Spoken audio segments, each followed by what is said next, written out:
जब जब मनुष्य का अहंकार धर्म से बड़ा होने लगता है, जब जब शक्ति विवेक को दबाने लगती है और जब जब अवसर मिलने के बाद भी इंसान स्वयं को नहीं सुधारता, तब तब श्री कृष्ण कथा केवल कथा नहीं रहती, जीवन का दर्पण बन जाती है। भगवान श्री कृष्ण किसी एक युग के नहीं हैं, वो आज भी उतने ही हैं, करुणा में भी, न्याय में भी और उस सीमा में भी जहां क्षमा समाप्त होकर धर्म का रूप ले लेती है। इसी भाव के साथ आज से मैं श्री कृष्ण कथा की शुरुआत करने जा रहा हूं, एक नई सीरीज की, एक नई श्रृंखला की शुरुआत करने जा रहा हूं, जहां हर कथा हमें स्वयं से मिलने का अवसर देने वाली है। आज की कथा का नाम है भगवान श्री कृष्ण ने शिशुपाल के 100 अपराध क्षमा क्यों किए। कथा है महाभारत के समय की। ये कथा भगवान श्री कृष्ण की करुणा और न्याय की कथा ही नहीं है, बल्कि मनुष्य के अहंकार, जलन और बार बार मिलने वाले अवसरों को गंवा देने की कथा भी है। चेदी राज्य के राजा दमघोष और रानी श्री कृष्णा के यहाँ शिशुपाल का जन्म होता है, पर उसका जन्म साधारण नहीं था। जन्म लेते ही सब चौंक जाते हैं, क्योंकि शिशुपाल के 3 नेत्र और 4 भुजाएं थीं।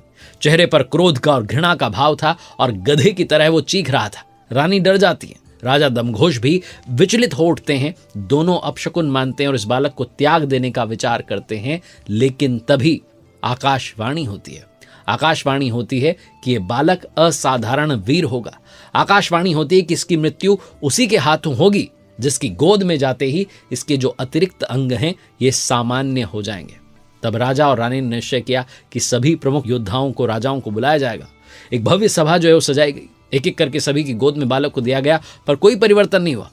अंत में भगवान श्री कृष्ण वहां पहुंचे और जैसे ही बालक उनकी गोदी में रखा गया, उसका 3रा नेत्र और 2 अतिरिक्त भुजाएं गायब हो गई। सभा में सन्नाटा छा गया। ये दृश्य देख करके रानी जो थी, उनका हृदय कांप उठा। वो समझ गई कि यही वो व्यक्ति है जिनके हाथों इनके पुत्र की जो है मृत्यु निश्चित है। रोते हुए कहने लगी कि हे श्री कृष्ण, ये मेरा पुत्र है, भले ये तुम्हारा विरोधी बने, लेकिन इसके प्राणों की रक्षा करना। भगवान श्री कृष्ण ने शांत स्वर में उत्तर दिया कि मामी जी, मैं 100 अपराधों तक इसे क्षमा करूंगा। जब इसके 100 अपराध पूरे हो जाएंगे उसके बाद दंड दूंगा, तब तक कोई इसे दंड नहीं दूंगा। लेकिन जब ये धर्म की सीमा लांघेगा तब मैं इसे बचा नहीं पाऊंगा। शिशुपाल कोई साधारण व्यक्ति नहीं था। वो भगवान विष्णु जी के द्वारपाल जय विजय का अंतिम जन्म था। जो जय विजय हैं वो कंस और शिशुपाल के रूप में जन्मे थे। सनकादि मुनियों के शाप के कारण उन्हें 3 बार असुर योनि में जन्म लेना पड़ा। पहले जन्म में हिरण्याक्ष और हिरण्यकश्यपु, दूसरे जन्म में रावण और कुंभकर्ण, और तीसरे और अंतिम जन्म में कंस और शिशुपाल। हर जन्म में भगवान विष्णु ने ही अवतार लेकर उनका अंत किया। ये उनके शाप की समाप्ति का समय आ चुका था। शिशुपाल जो बचपन से ही भगवान श्री कृष्ण से घृणा करता था, उसके 2 मुख्य कारण थे। पहला था रुक्मणी विवाह प्रसंग। शिशुपाल रुक्मणी जी से विवाह करना चाहता था। रुक्मणी के भाई रुक्म ने भी इसका समर्थन किया, पर रुक्मणी जी ने भगवान श्री कृष्ण को अपना वर चुना। विवाह से ठीक पहले वो उनका जो है हरण करके वहां से ले आया। ये शिशुपाल के अहंकार पर गहरी चोट थी। दूसरा कारण था जरासंध का साथ। कंस की मृत्यु के बाद जरासंध ने भगवान श्री कृष्ण से शत्रुता ठान ली। शिशुपाल उसका घनिष्ठ मित्र था और हर प्रयास में उसका साथ देता चला गया, क्योंकि वो जानता था कि भगवान श्री कृष्ण उसके 100 अपराध क्षमा कर देंगे। इसी भरोसे पर बार बार अपमान करता रहा। समय का पहिया घूमता रहा और महाभारत युद्ध से पहले धर्मराज युधिष्ठिर ने राजसूय यज्ञ का आयोजन किया। सभा में तय हुआ कि अग्र पूजा किसे दी जाए। यह तय किया जा रहा था। सहदेव ने प्रस्ताव रखा कि भगवान श्री कृष्ण अग्र पूजा के सर्वाधिक योग्य हैं। पितामह भीष्म और पूरी सभा ने समर्थन किया, और ये सुनते ही शिशुपाल गुस्से में जो है कहने लगा कि क्या इस सभा की बुद्धि नष्ट हो गई है? ये ग्वाल जो है अग्र पूजा का अधिकारी कैसे हो सकता है? क्या मुझसे अधिक योग्य यहां पर कोई नहीं है?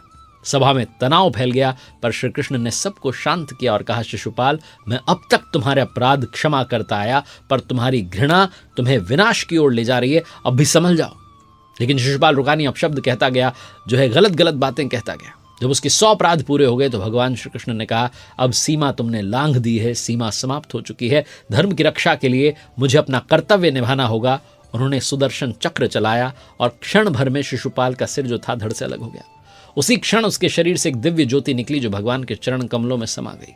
यह संकेत था कि शाप जो है वो समाप्त हुआ, आत्मा मुक्त हुई और जलन के साथ जो है एक अध्याय बंद हो गया।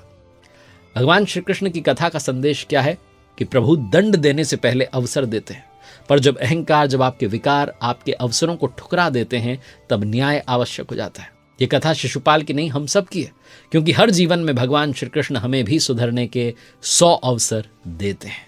भगवान की कृपा सभी पर बनी रहे। जय श्री कृष्ण। देखिए अगले बुधवार श्री कृष्ण कथा की अगली कथा।